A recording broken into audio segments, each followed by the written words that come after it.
모세가 광야의 여정을 지나서 홍해바다를 건너서 이제 시내산에 다다랐습니다. 시내산에 다다른 것은 아브라함부터 계속해서 언약이 되었고, 이제 그것이 이루어진 것이 시내산에서 하나님의 말씀을 받음으로 이루어지고 완성되었습니다. 시내산에 올랐는데 그 산 밑에는 모든 백성들이 이렇게 기다리고 있고, 여호수아가 중간까지 올라가고 모세가 시내산 꼭대기에 올라가서 율법을 받습니다. 그런데 밑에서 백성들이 내려볼 때는 천둥, 번개, 그리고 우레가 막 치는 거예요. 우레라는 것은 여러분들 공기를 가르는 굉장히 두려운 그런 소리죠. 그래서 여러분들이 장마 때 여러분 벼락 치는 거 보셨죠? 그때 여러분들 있는 주에 다 회개하지 않습니까? 저도 그때만 되면 정결해져요. 그리고 혹시 우리 빌라에 피레침이 있는가, 교회의 영향력이 피레침이 여기까지 미치는가 살펴도 봅니다. 아무튼 되게 두렵고 떨립니다. 그런데 광야에 있는 이스라엘 백성들이 자기의 지도자 모세가 그 산에 올라가 있는 것을 알고 있는데, 그곳에 물도 가져가지 않고 식량도 가져가지 않았는데 40일 동안 벼락을 치면서 구름이 꽉 차 있으면서 나팔 소리 들려요. 나팔 소리라는 것은 데살로니가후서 4장에 천사장의 나팔 소리와 하나님이 임재할 때 나는 그 나팔 소리입니다. 그 나팔 소리는 이스라엘 백성들이 신호를 삼고 이렇게 움직이는데 그 나팔 소리도 나요. 굉장히 두렵습니다. 번개가 치고 구름이 빽빽하게 있고 우레 소리가 나고 도저히 무서워 견딜 수가 없어요. 오늘 그 이스라엘 백성들이 시내산에서 율법을 받을 때 나는 그 시내산에 도착했을 때 아주 굉장히 두려웠습니다. 얼마나 두려운가 하면 소리를 듣는 자들이 더 말씀하지 않기를 구하였다 그랬어요. 그러니까 무슨 소리냐면 하나님 여호와의 사자가 더 이상 말씀하지 마세요. 너무 무섭습니다. 그러니까 모세 당신이 얘기하세요 할 정도로 굉장히 두려웠습니다.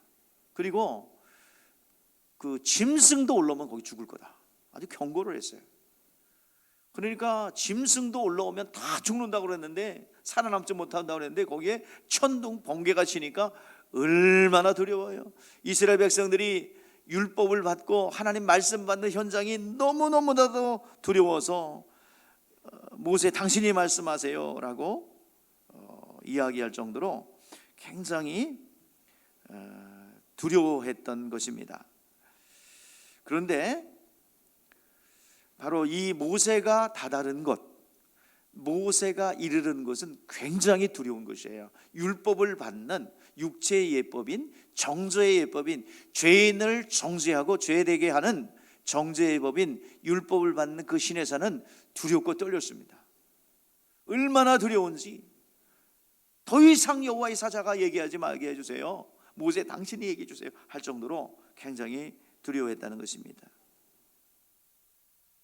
신명기 21절에 그 내용이 나오죠.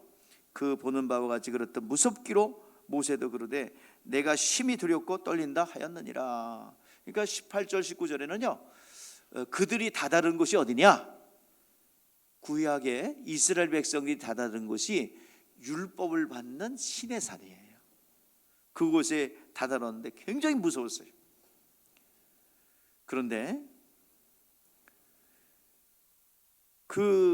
그곳에 다다른 그 목적이 있어요. 왜 이렇게 두렵고 떨리도록 하나님 만나 주셨는가? 시내산에서 왜 그렇게 불러서 무섭게 했는가? 그 목적은 무엇일까요?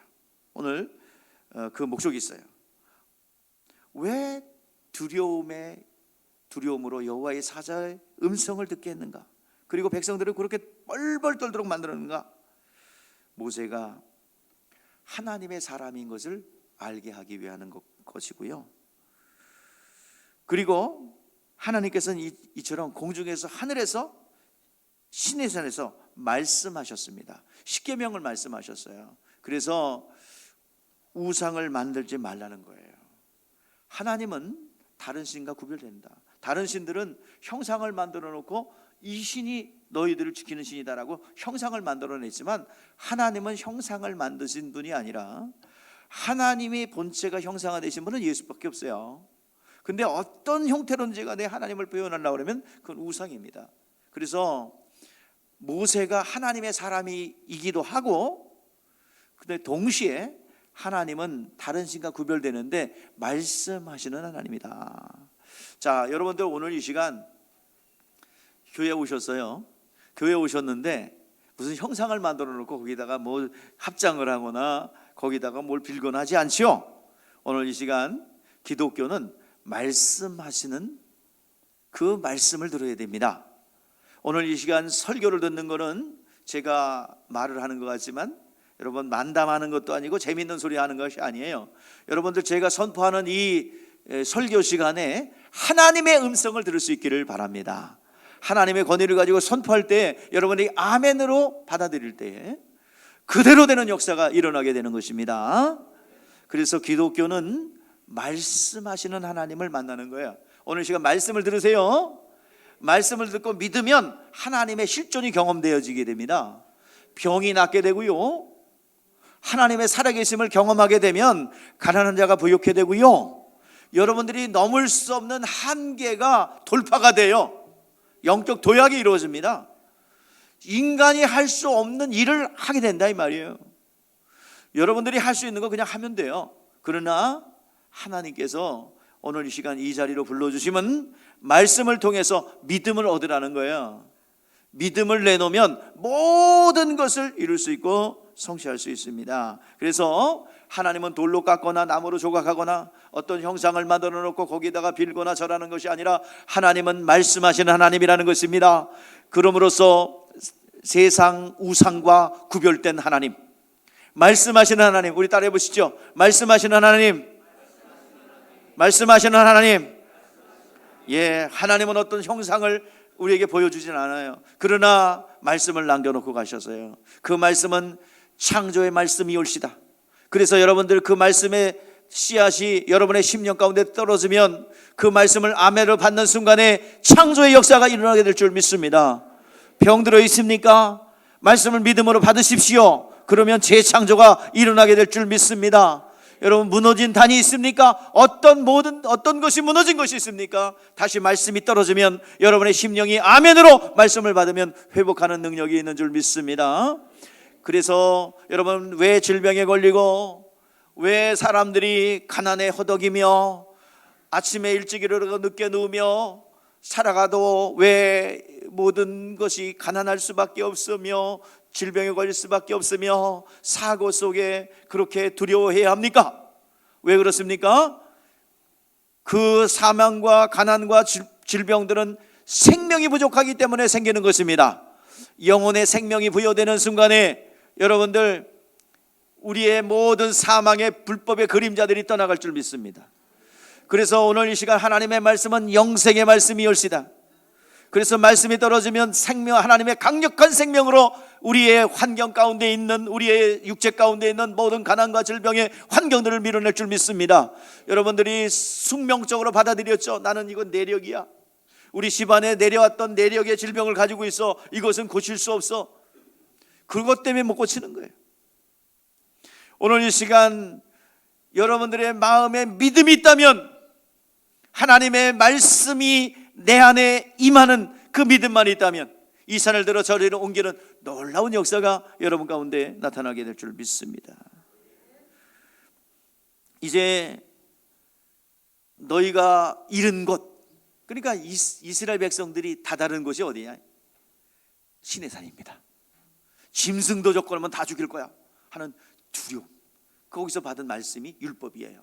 그래서 율법을 이스라엘 백성들이 지키는 이유가 뭐냐면은 아이고 이거 안 지키면 경을 쉰대. 아유, 무서워서 지킨다. 그런데 너희들이 다다른 것, 그럼 여기 이 자리에 있는 여러분들이, 우리들이 이르는 곳이 어디냐? 오늘 말씀의 제목이 뭐예요? 우리가 다다른 것. 모세와 이스라엘 백성들, 모세가 지도자가 되어서 이스라엘 백성들이 다다른 곳이 어디예요? 18절 19절의 말씀이 뭐냐면은 시내산에 도착했대요. 거기는 천둥과 번개가 있고 두렵고 떨리고, 이거 어기면 죽는구나, 가까이 오면 죽는다더라. 아주 접근도 못하고 두려운 그런 시내산에 도착했어요. 너희들이 이른 곳, 우리들이, 신약의 성도들, 이 말씀을 듣고 있는 여러분들이 이르는 곳은 어디냐? 그 두려운 곳이 아니라 어디라는 거예요? 22절에 말씀합니다. 자, 22절 시작.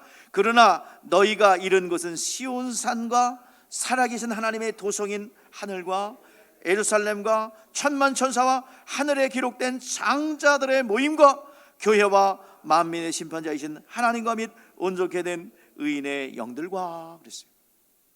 우리가 다다른 것은 새 예루살렘입니다. 신령과 진정의 예배자리 교회입니다. 우리 이렇게 천둥과 번개가 치고 요란한 것보다는 더 차원 높은 교회, 더 두려운 교회에 와 있다는 것입니다. 교회가 이렇게 웅장해요? 예. 여러분 교회 왔으니까 쉬쉬하죠. 애게 이거야?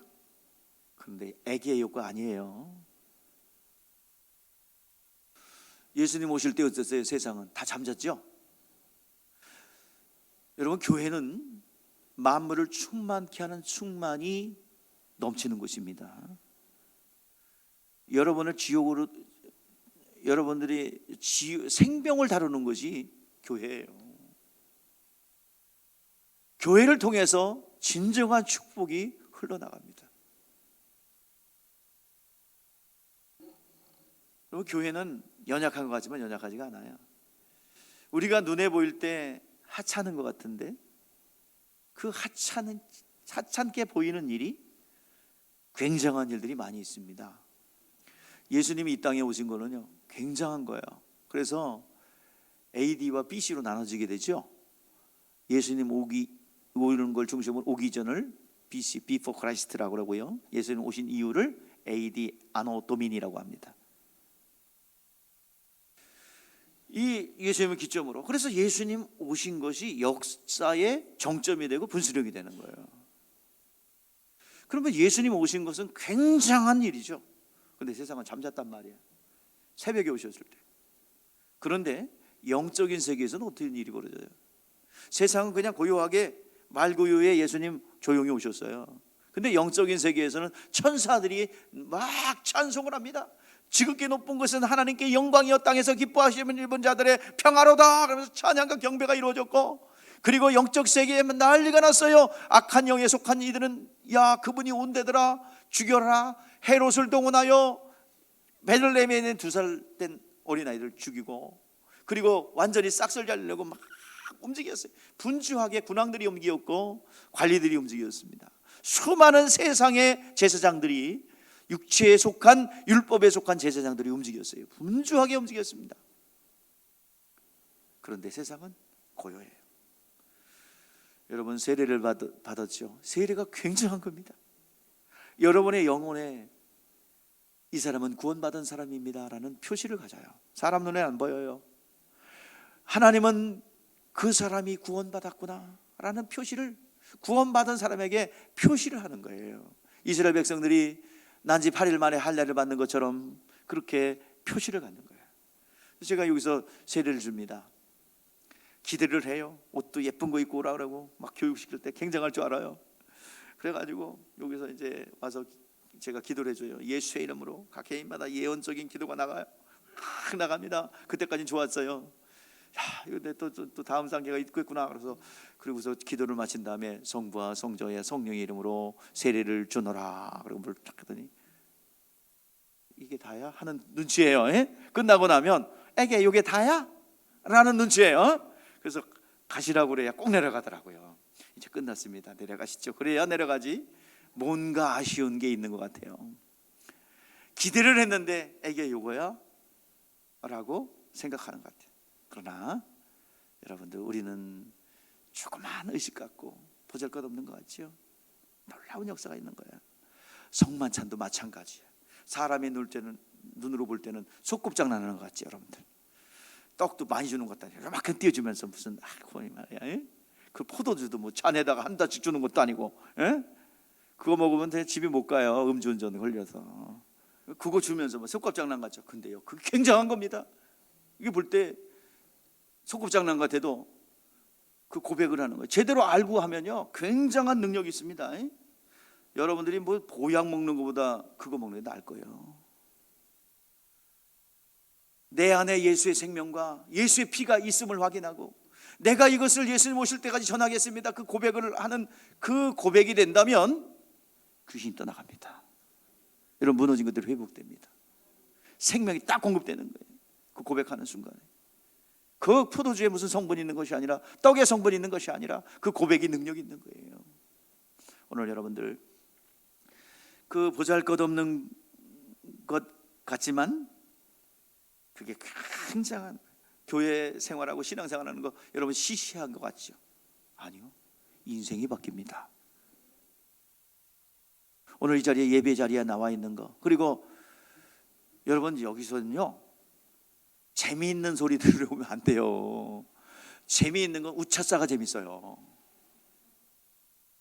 재밌더라고. 우차싸 보니까 여보세요, 뭐 그 저 있잖아요, 그 중국 그 저기 그게 재밌지. 여기서 재미없어요.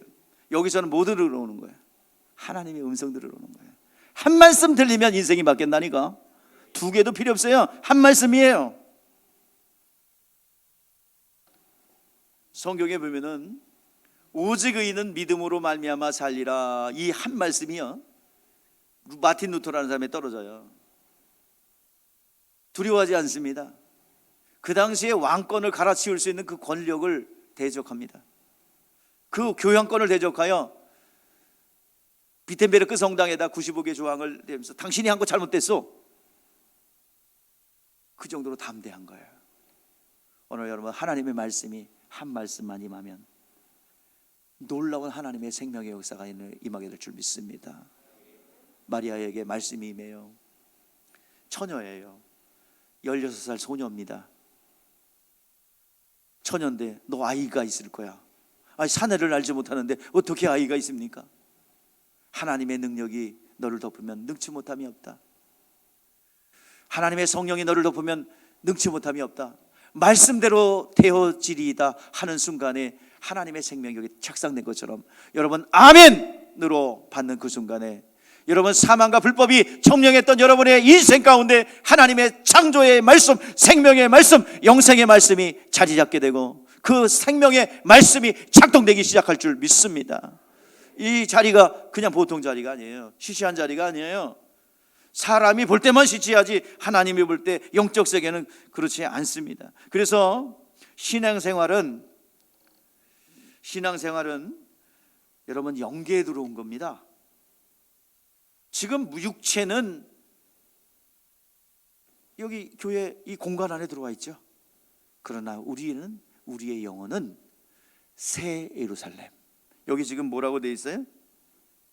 23절에 시온산과 살아계신 하나님의 도성과 하늘의 예루살렘과 천만 천사와 기록된 장자들의 모임과 교회와 만민의 심판자이신 하나님과 및 온전케 하시는 의인의 영들과 우리 영적인 세계에 들어와 있다 이 말이에요. 지금 이 자리에 나와 있는 것은 여러분 영적인 세계에 들어와 있습니다. 그러니까 하나님 나라와 세상과의 경계선, 바로 하나님의 관심과 시선이 머물러 있는 것이 이 교회 공간입니다.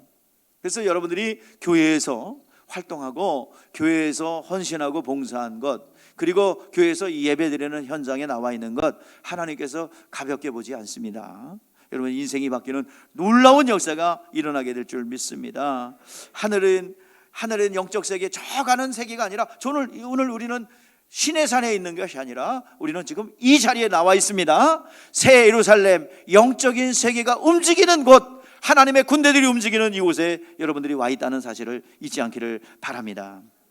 이곳이 바로 하나님의 나라, 하나님의 도성이에요.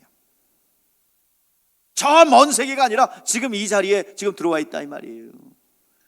그래서 성경에서 보니까 하나님 나라가 여기 있다 저기 있다 하지 말라, 너희 가운데 있느니라.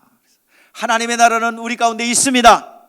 멀리 있는 게 아니라 지금 우리는 하나님 나라에 들어와 있고 하나님 나라가 우리 가운데 들어와 있습니다. 우리는 새 예루살렘 하나님의 도성 안에 들어와 있고 창자들의 모임입니다.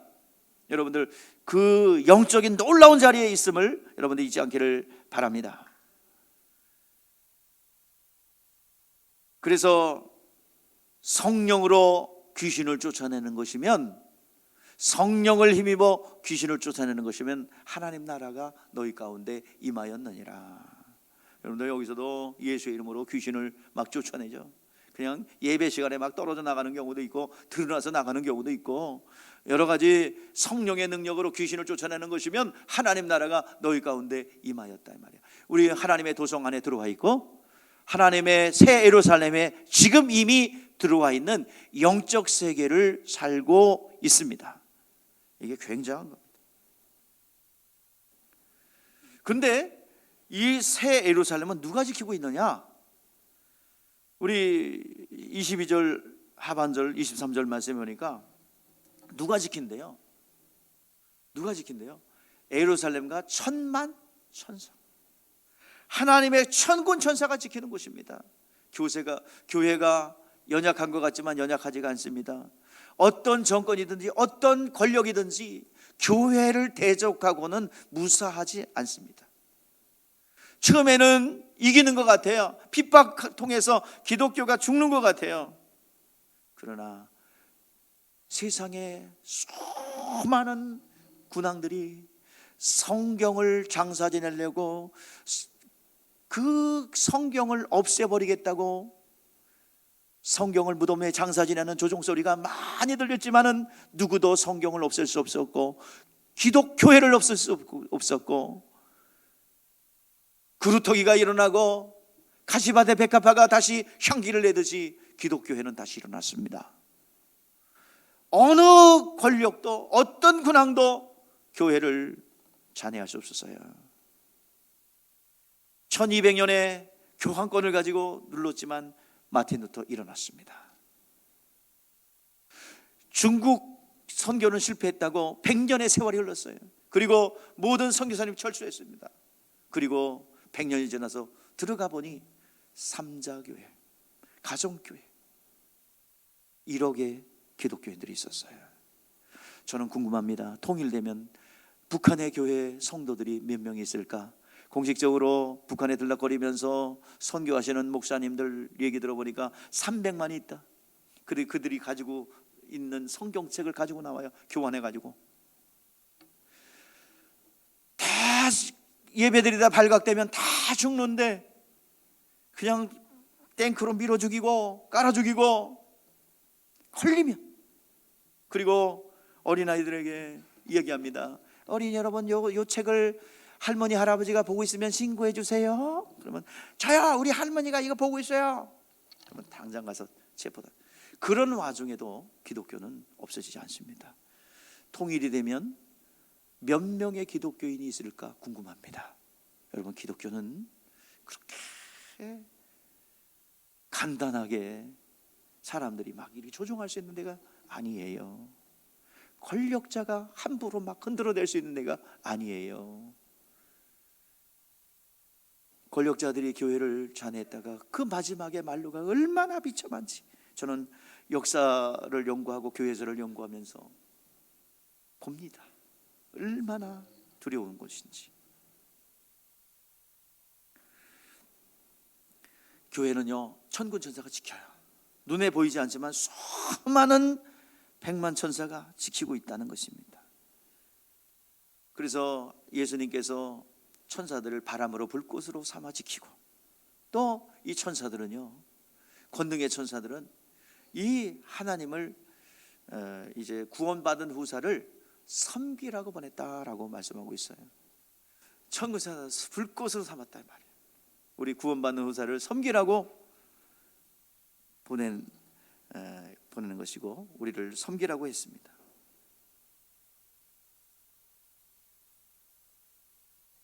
이제 천군 천사를 이 땅에 보냈는데 우리가 하나님의 자녀가 되고 은혜를 받아 하나님의 자녀가 되었기 때문에, 그리고 성령을 모셨기 때문에 이 천사들은 우리에게 부속이 됐어요. 그래서 우리가 기도하고 명령하고 선포할 때 천사들이 움직입니다. 심령이 막 움직이고, 오늘 여러분들 이 찬양 중에서도 성령이 막 역사하고 우리 안에 있는 성령께서 계시와 지혜의 영으로 함께하니까 천사들이 움직이잖아요. 그래서 여러분 느끼죠? 느껴. 믿어지는 건 성령이고요, 뭔가가 찌릿찌릿 느껴지는 것은 다 천사들의 사역입니다. 뜨거워지고 가슴이 막 뜨거워지고 진동이 오고 손을 들이며 하나님 나를 붙잡아 주세요. 근데 또 붙잡으면 여러분, 그렇게 내가 손 들고 있는 거 보면은 그냥 벌 쓰느냐고 들고 있으면 팔 아파서 못 있어. 그 긴 시간을 손 들고 이러고 있는 걸 보면은, 야, 어렸을 때 벌 좀 많이 받았나 보다. 그게 아니고요. 이건 성령께서 붙잡아 주고 있다는 것입니다. 23절 말씀에 보니까 장자들의 모임이라고 그래서 장자들의 모임. 교회 장자들의 모임이라고 그랬는데, 왜 장자라는 표현을 할까요? 성령을 모신다를 장자라고 합니다. 성령이 임하면 그 순간에 하늘의 생명책에 기록되고, 그리고 행위록에 기록돼요.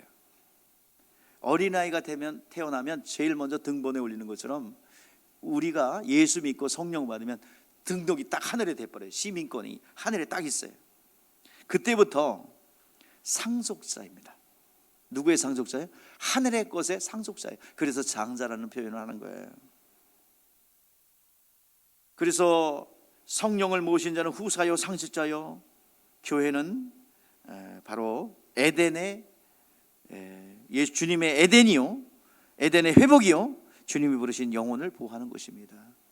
교회는 사마리아 사람의 비유처럼 강도 만난 자가 이제 사마리아 사람에 의해서 나귀에 태워서 포도주로 이제 소독을 하고 주막에다 데려다 놓은 것처럼 강도 만난 자를 치료하고 돌보는 것이 교회입니다. 이것이 여러분들 다 이제 세상에서 원수마귀한테 빼앗겼고 찢겼고 사망 가운데 있는 사람들을 보호하는 그것이 바로 교회입니다. 이게 새 예루살렘. 여러분 구원받았습니다. 하나님의 자녀가 되었어요. 여러분 혈통으로 난 게 아니에요. 믿는 그 순간에 예수 그리스도의 이름으로 하나님의 자녀가 됐어요. 이건 영적인 일입니까? 육적인 일입니까? 영적인 일이죠. 그래서 우리는 영적인 기관에 와 있고, 우리가 눈에 안 보이지만 실제적으로 하나님의 군대들이 움직이는 것입니다. 천군 천사들이 막 움직이는 거예요. 아, 그런 게 어디 있어요? 경험을 못 해봤죠? 이제는 좀 경험을 해보시라 이 말이에요. 경험을 해야 내가 믿을 수 있고 인정하게 됩니다. 자, 하나님이 주님께서 이 땅에 오실 때 하늘과 땅의 권세를 받아 갖고 오셨어요. 심판할 수도 있고 구원할 수도 있고. 그런데 율법으로는 이미 심판이 끝났어요. 자, 율법의 정죄는 뭡니까? 죄의 삭은 뭐야? 사망, 지옥불에 들어간다는 얘기예요. 그런데 이제 하나님 아버지는 심판자시지만 그 권한을 아들에게 다 맡겨주셨어요. 그런데 아들은 이 땅에 오실 때 심판자로 오신 것이 아니라 구세주로 오셨어요. 구원자로 오셨어요. 그래서 예수님은 어떤 일을 당해도 다 예수를 향해서 저주하고 욕하고 때리고 그런 사람도 다 회개하면 구원받도록 해놨어요. 왜? 예수님께서는 핍박받으러 왔고 심판자가 아니라 무엇으로 왔어요? 구원자로 오셨어요. 구세주로 오셨어요. 그래서 누구든지 자기가 죄인인 것을 인정하고 예수 그리스도를 영접하면 구원의 은총이 임하게 되는 거예요. 그래서 예수 그리스도를 나의 구원자입니다. 예수는 나의 구세주입니다. 고백하면요, 그 예수의 흘리신 그 보혈의 피가 우리의 영혼 가운데 막 뿌려져요. 그래서 레위기 17장 11절 말씀에 보니까 피가 죄를 속한다고 그랬고요. 또 우리 출애굽기 12장 13절에 피를 볼 때 내가 그 죽음의 재앙이 넘어가리라 그랬어요. 이 말씀이 예수의 보혈의 피가 뿌려져 믿음으로 예수의 보혈의 피가 믿음으로 뿌려지는 순간에 그 말씀이 실상이 됩니다. 피가 죄를 속한다는 말씀과 그리고 피를 볼 때 넘어가리는 말씀이 실상이 되게 되는 것입니다. 예수님은 고난받으러 오셨고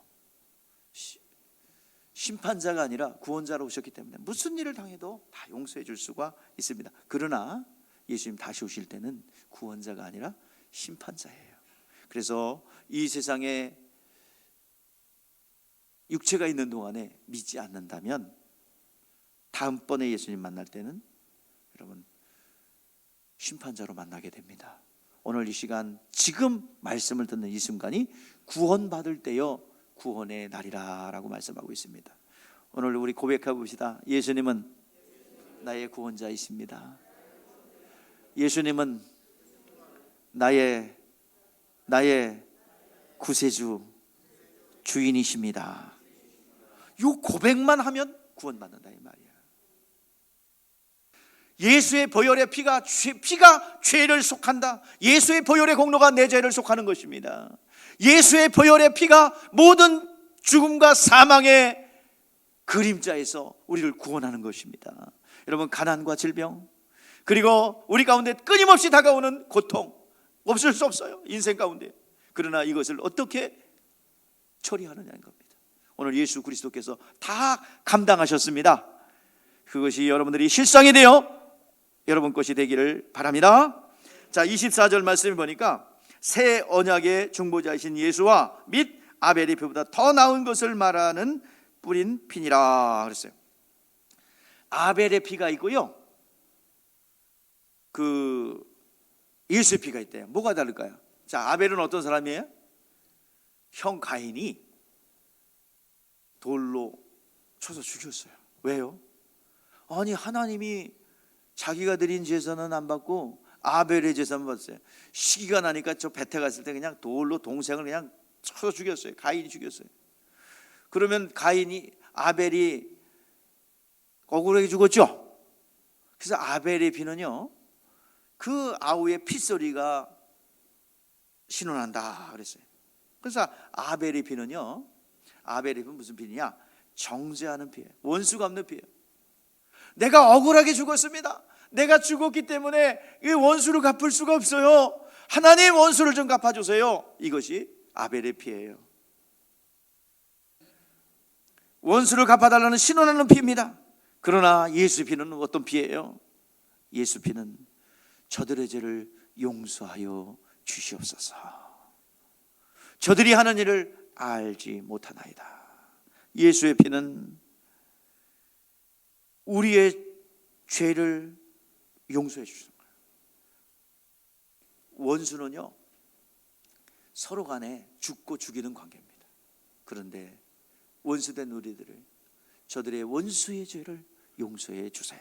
이것이 은혜의 피, 또 영혼에 뿌려질 때 이 시간 우리의 죄가 용서받는 용서의 피입니다. 근데 누구 피가 더 낫대요?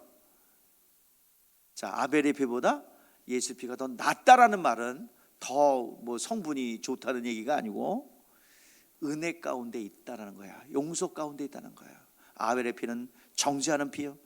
또 죄인을 좀 벌해달라는 신원하는 피지만 억울합니다. 갚아주세요. 신원하는 피지만 예수 피는 용서하는 피, 무한대로 용서하는 피입니다. 우리가요 예수께서 이루어 놓으신 것, 예수께서 왜 죽으셨어요? 예수께서 왜 죽으셨어요? 인류의 죄 때문에 죽으셨죠? 바로 내 죄를 대속하기 위해서 죽으셨어요. 그런데 그 예수 그리스도를 받아들이지 않으면 무슨 죄가 첨가되냐면 예수를 죽인 죄가 첨가되는 거예요. 예수님 누가 죽였어요? 예수님 누가 죽였어요? 여기 다 장본이야. 누구 죄 때문에 죽으셨어요? 우리 죄가 없다면 예수님 안 죽어도 돼요. 그러나 내 죄 때문에 죽으셨어요. 그러니까 오늘 예수 그리스도를 마음속에 영접하지 않은 자는 예수 그리스도를 죽인 죄까지, 창조를 죽인 죄까지 포함되니 얼마나 그 죄값이 크겠느냐는 것입니다. 오늘 시간 우리 안에는 예수 그리스도의 그 은혜의 피, 용서의 피가 우리 가운데 딱 믿는 순간에 묻어져 있어요. 그럼 하나님이 볼 때요, 죄인이 보일 거 아니에요. 그러나 쫙 안경이 딱 씌어진다. 그래가지고 하나님이 우리를 볼 때는 뭐가 보이냐? 예수 보혈의 피가 보이는 거예요. 용서의 피가 보이는 거예요. 우리 죄가 보이는 게 아니라 예수의 보혈의 피가 우리 가운데 있는 거예요. 교회는 예수 피가 뿌려진 것이고, 교회에 여러분 들어와 있는 것은 예수의 용서가 교회에 있습니다. 자, 우리의 신분은 어디 있습니까? 자, 시내산에서는 종으로서 두렵고 떨림으로 하나님을 섬겼어요. 그러나 지금은 새 예루살렘 교회에 들어와 있는 우리들은 이제 새 예루살렘, 정말 하나님의 은혜, 용서가 있는 곳이에요. 근데 새 예루살렘은요, 더 위험이 있는 곳이고 더 두려운 곳이에요. 천둥 번개보다 더 무서운 곳이 있는 것이에요. 그러나 우리는 무서워서 섬기는 것이 아니라 우리는 하나님의 은혜에 감사해서 경외함으로, 경외함으로, 하나님을 사랑하는 마음으로 섬기는 것입니다. 자, 25절 26절입니다. 자, 시작. 우리 같이 읽어요. 시작. 너희는 상가 말씀하신 일을 거역하지 말라. 땅에서 경고하신 일을 거역한 그들이 피하지 못하거든. 하물며 하늘에서 경고하신 일을 배반하는 우리일까 보냐. 그때에는 그 소리가 땅을 진동하였거니와 이제는 약속하여 이르되 내가 또 한 번 땅만 아니라 하늘도 진동하리라. 아멘. 하늘로부터 온 율법, 두렵고 떨림으로 육체의 예법인 율법을 받고도 이걸 어기면 용서받지 못했는데, 하나님이 직접 하나님의 아들이 더 권위 있는 그런 하나님의 아들이 말씀하신 것을 거역하면 어떻게 되겠느냐 하는 것입니다. 자, 26절에 보면 이스라엘 백성들이 모세가 거역하거나 하나님을 거역할 때 땅이 진동하여 쪼개져 가지고 딱 그 사람들이 민수기의 말씀처럼 땅이 쪼개져 가지고 하나님 말씀을 거역한, 율법을 거역해 모세의 말씀을 거역한 사람들 땅에 쪼개져 그냥 다 들어가 버렸어요. 그런데 하나님의 진리의 말씀을 거역한 더 권위 있고 무서운 지옥불에 보낼 수 있는 그 말씀의 권위 앞에 불순종한 것이 얼마나 두렵겠느냐. 그런데 율법처럼 두려움으로 섬기는 것이 아니라 은혜 받은 자로서 경건함과 그리고 경외함, 하나님을 존경함으로 우리는 지켜야 하는 것입니다. 하나님을 사랑하기 때문에, 하나님을 존경하기 때문에, 나를 구원하신 은혜에 감사하기 때문에 하나님을 섬긴다는 것입니다. 자, 27절 말씀입니다. 좀 어렵고 난해한 말씀이에요. 자, 우리 같이 읽어보요. 시작. 이 또 한 번이라 하심은 진동하지 아니하는 것을 영존하게 하기 위하여 진동할 것들 곧 만드신 것들이 병들될 것을 나타내심이라. 뭔 소리예요? 모르겠죠. 그러니까 여러분 설교자가 필요한 거 아니겠어요?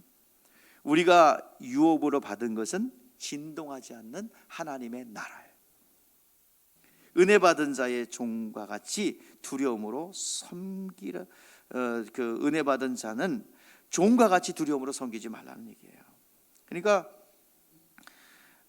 그 하나님을 향해서 경건함으로, 하나님의 경외하는 아버지를 존경하는 듯한 마음으로 하나님을 기쁘시게 해드리기 위해서 섬기는 거예요. 효도하는 자녀처럼 그렇게 섬기라는 거예요. 존경함과 경외함으로. 그래서 예수님께서 떠나갈 때 제자들이 두려워하잖아요. 예수님 떠나려고 그러니까 우리 한번 읽어봐요. 자, 너희는 마음에 근심하지 말라. 하나님을 믿으니 또 나를 믿으라. 나의 아버지 집에 거할 것이 많도다.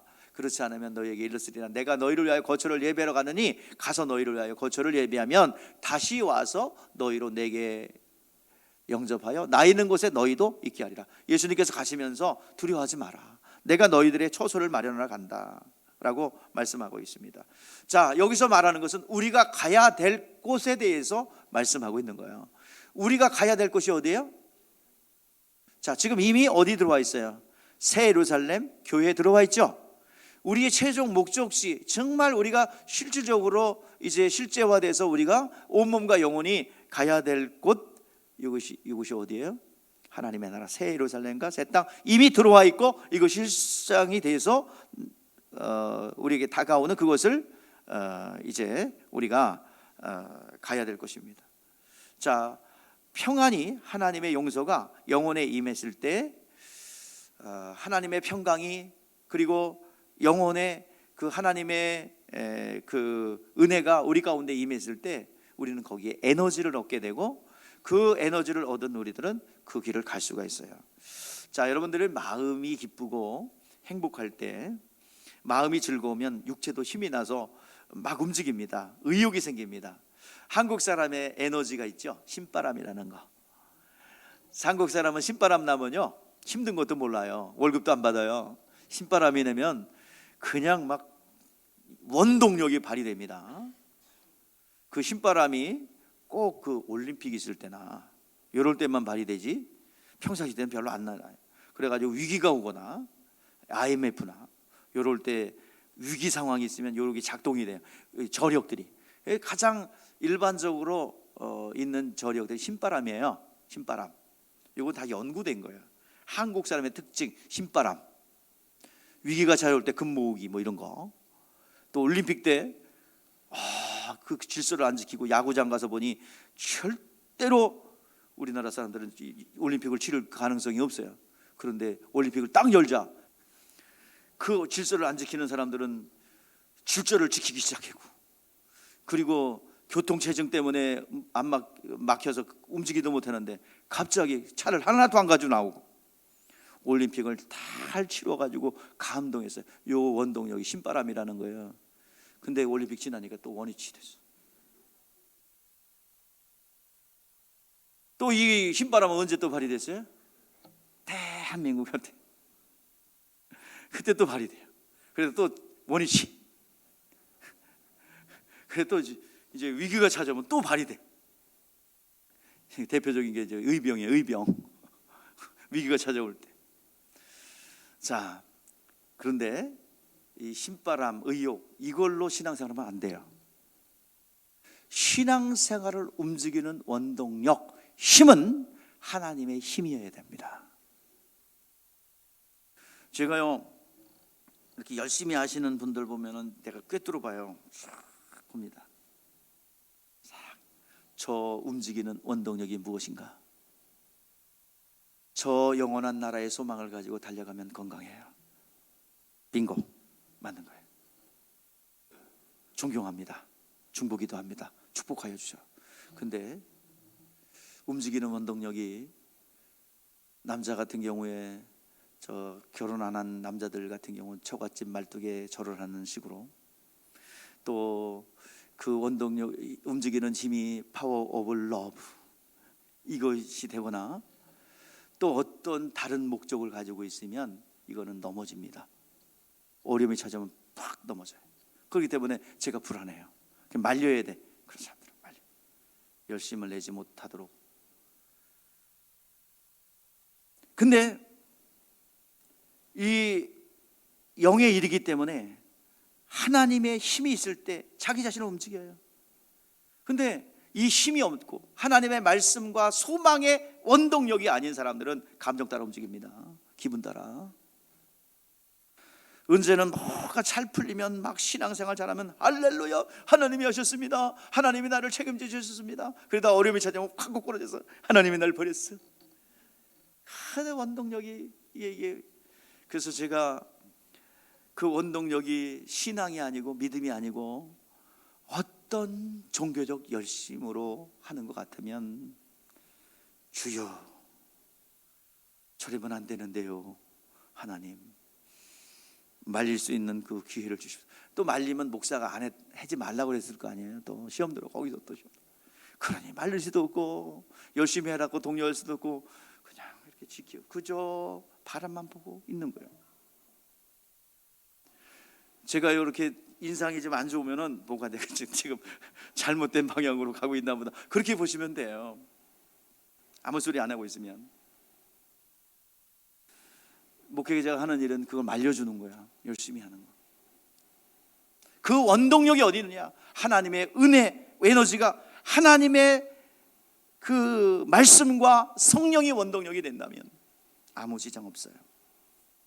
그래서 그러면요, 하나님의 원동력으로 움직이고 하나님의 소망을 가지고 움직이면요, 아무리 어려워도 여러분 극복할 수가 있어요.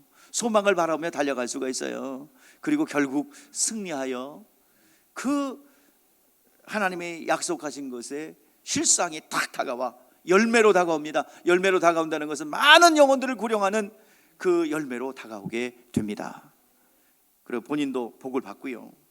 자, 베드로전서 4장 12절 14절 말씀 보니까 어려움이 있을 때 우리에게 원인 없이 어려움이 올 수 있어요. 예수 잘 믿고 있는데 어려움이 올 수 있어요. 자, 우리 같이 읽어봐요. 시작. 사랑하는 자들아, 너희 안에 너희를 연단하려고 오는 불시험을 이상한 일을 당하는 것을 여기지 말며 오히려 너희가 그리스도의 고난에 참여하는 것으로 즐거워하라. 이는 영광이 나타나실 때에 너희로 즐거워하고 기뻐하게 하려 함이라. 너희가 그리스도의 이름으로 치욕을 당하면 복이 있는 자로다. 영광의 영 곧 하나님의 영이 너희 위에 계심이라. 자, 하나님의 말씀이 임하면요, 예수님께서 그렇게, 예수님께서 무슨 나쁜 짓을 했습니까? 착한 일을 행하시고 선한 일만 행하셨는데 사람들은 비난하고 예수님 끌어내리려고 하고 죽이려고 했잖아요. 그것처럼 생명을 가지고 있으면 그 생명을 나눠주려고 그러는 사람들 어둠들이 공격합니다. 그 배후에서 역사하는 영들이 있어서 그래요. 그래서 교회를 막 비난합니다. 여러분들에게 물을게요. 교회가 이 사회에서 사기쳤습니까? 수만 교회가 있는데 그 중에 뭐 한두 개는 뭐 그럴 수 있어요. 불편하게 할 수도 있고. 근데 교회가 이 사회에 큰 무리를 일으켰거나 뭐 사회적인 어떤 사기를 쳤거나 거기에 누가 그렇게 큰 무리를 일으킨 게 아닌데 교회를 비판하거든요. 그랬더니 교회를 같이 비판해요. 뭐 그냥 인터넷상에 보면 기독교라고 그러는 적이 없어요. 다 개독교라고 그러지. 그거 누가 그러는지 몰라. 그거 책임져야 됩니다. 그거 기독교회가 없으면 우리나라의 사회봉사기관 70% 올스톱이에요. 모든 구제기관, 고아원, 베이비 박스, 이거 다 개신교회가 합니다. 개신교회는 선전을 안 하기 때문에 안 하는 걸로 알고 있는데 사회봉사야 70% 다 기독교에서 합니다. 무슨 소리 하는 거예요?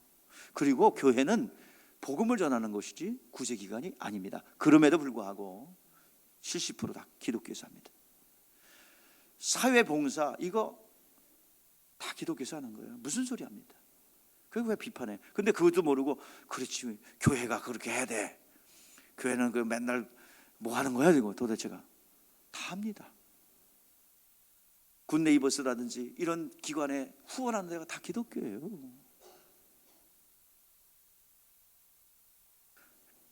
(70%입니다) 그게 기독교예요. 그런데도 교회를 비난하는 것은 영적인 문제라 이 말이야. 그래서 고난에 예수님께서 남은 고난을 교회에 맡겨두시고 하셨기 때문에 교회는 이유 없이 비판을 받아요. 거기에 또 같이 비판해 기독교인들이. 그렇지 교회가 뭐 하는 거야? 우리 목사님 지금 뭐 하는 거야? 뭘 여기 뭐예요? 설교하지. 여러분의 영혼을 이끌어가지 선한 길로. 교회는 영혼을 구령하는 곳이지 구제기관이 아닙니다. 여러분 그걸 잘 아셔야 돼요. 자, 베드로전서 4장 15절 16절 우리 같이 읽어보겠습니다. 시작. 너희 중에 누구든지 살인이나 도둑질이나 악행이나 남의 일을 간섭하는 자로 고난받지 말거나 만일 그리스도인이 고난받으면 부끄러워하지 말고 그 이름을 영광을 누리라. 자, 여기서 살인이나 도둑질이나 탐심이나 악행이라고 그랬는데 예수 믿는 사람이 이런 일을 안 합니다. 예수 제대로 믿는 사람이 도둑질하거나 살인하지 않아요. 그러나 그 악행을 통해서 고난받지 않게 하라. 이게 뭐냐면은 믿음으로 하지 않는 것, 성령으로 하지 않는 것을 말하는 겁니다.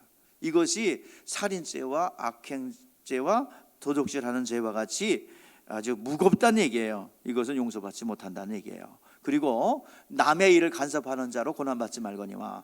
남의 일을 간섭한다는 얘기는 뭐냐면 정죄하는 것입니다.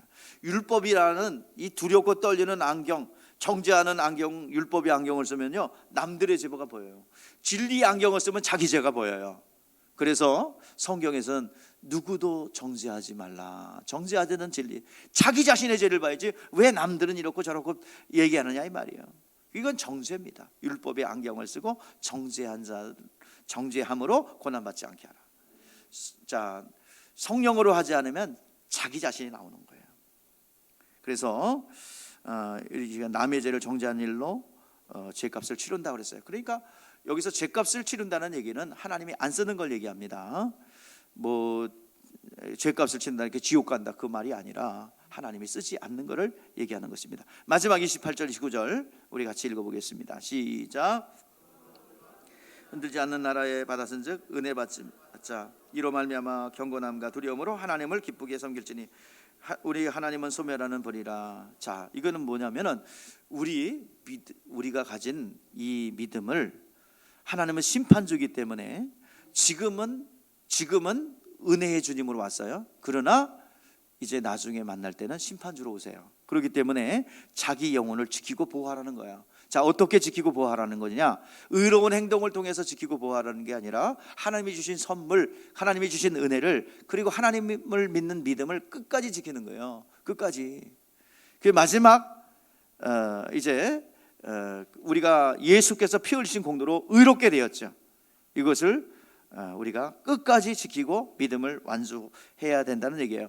자, 우리가 하나님 앞에 뭘 잘해가지고 하나님 앞에 잘 보여서 내가 하나님의 축복을 받겠다 이런 생각하지 마시고요. 하나님이 주신 은혜 지키세요. 믿음을 지키세요. 거룩하게 지키세요. 거룩함을 유지하세요. 그러면 하나님이 쓰시는 거예요. 하나님이 쓰시는 사람, 아브라함이 언제 나 써주세요 라고 하나님 앞에 공로를 어떻게 내놨습니까? 아니요. 하나님이 불러서 사용하셨어요. 만들어서 사용하셨어요. 여러분들, 하나님이 어떤 사람을 쓰시느냐? 은혜 받은 자, 그리고 은혜 받은 것을 계속 유지해서 믿음이 성장한 자, 믿음을 가진 자, 믿음이 성장한 자, 믿음을 지킨 자, 그리고 거룩함을 지킨다면 하나님이 사용하실 줄 믿습니다. 하나님이 쓰시면은 여러분들 끝나는 거예요. 하나님이 쓰시면 거기에 이 모든 것을 더하여 주시는 하나님의 풍요와 하나님의 능력과 하나님의 그 소출과 하나님의 은혜가 가득 흘러 넘친답니다. 하나님이 쓰실 수 있는 사람이 되시기를 바랍니다. 마지막 때에 믿음을 지켜야죠. 은혜를 지켜야죠. 하나님, 내가 마지막 숨을 거두는 순간에 예수여 당신의 나라가 임할 때 나를 기억하소서 했던 것처럼 세상 떠날 때 마귀가 계속 흔들 거예요. 믿음을 빼앗고 은혜를 빼앗고 또 거짓말로 우리를 속일 거예요. 그러나 우리는 끝까지 믿음을 지킬 때 하나님이 사용하시게 될 줄 믿습니다. 끝까지 믿음의 완전하는 여러분 되시기를 바랍니다. 기도하겠습니다.